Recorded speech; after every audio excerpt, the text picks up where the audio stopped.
பாஸ்கர், விஜயனுடைய அரசியல் நகர்வுகள் அப்படின்றது இதற்கு முன்பாக பெரியார் நினைவிடத்திற்கு போனார், அப்புறம் மாநாடு, அதன் பிறகு புத்தக வெளியீடு அப்படின்னு பொது வெளியில் அவருடைய அரசியல் நகர்வுகள் அப்படின்றது பனையூரை தாண்டி இப்போது ஆளுநரோடு சந்தித்திருக்கிறார்.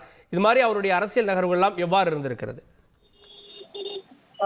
மற்ற கட்சிகள், அதாவது திமுகவுக்கு எதிராக இருக்கக்கூடிய கட்சிகள் திமுகவுக்கு எதிராக பல்வேறு விதமான பிரச்சனைகளை முன்னிறுத்தி பல்வேறு போராட்டங்களை நடத்தி வரும்போது தமிழ்நாடு வெற்றிக் கழகமும் தன்னுடைய கட்சியினுடைய நிலைப்பாட்டை அவ்வப்போது ட்விட்டர் வாயிலாகவும் அறிக்கை வாயிலாகவும் தெரிவிப்பது வழக்கமாக இருக்கிறது.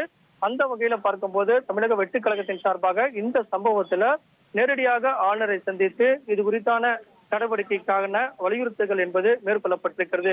தமிழக வெற்றிக் கழகமும் களமிறங்கி போராட்டத்தை மேற்கொள்ளும் அப்படிங்கிறது அடிப்படையில கட்சியினுடைய ஒரு சில நிர்வாகிகள் அவ்வப்போது ஆர்ப்பாட்டங்களிலும் போராட்டங்களிலும் இந்த விவகாரத்தில் ஈடுபட்டு வரக்கூடிய நிலையில ஆளுநர் RN ரவியை கட்சியினுடைய தலைவரும் நடிகருமான விஜய் அவர்கள் நேரடியாக சந்தித்து வலியுறுத்துகிறார். அதற்கு பிறகு கட்சியில இந்த விவகாரத்துல ஆளுநர் என்ன நடவடிக்கை எடுக்க போகிறார் என்பதை குறித்து பார்த்து உடனடியாக அடுத்த கட்டத்துக்கு போராட்ட வடிவங்களுக்கான கட்டங்களுக்காக அதை எடுத்துச் செல்வதற்கான வாய்ப்புகள் இருக்கிறது.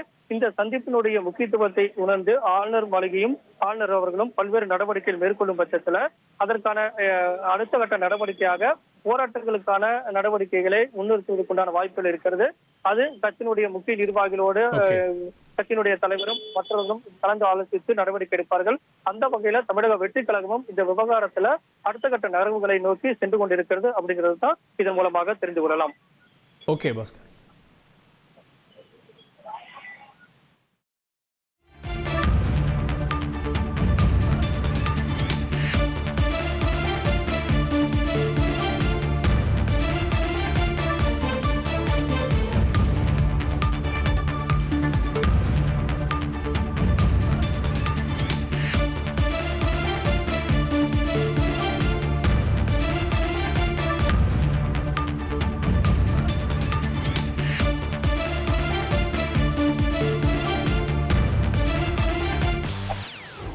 செய்திகளை உடனுக்குடன் தெரிந்து கொள்ள உடனே சப்ஸ்கிரைப் பண்ணுங்க.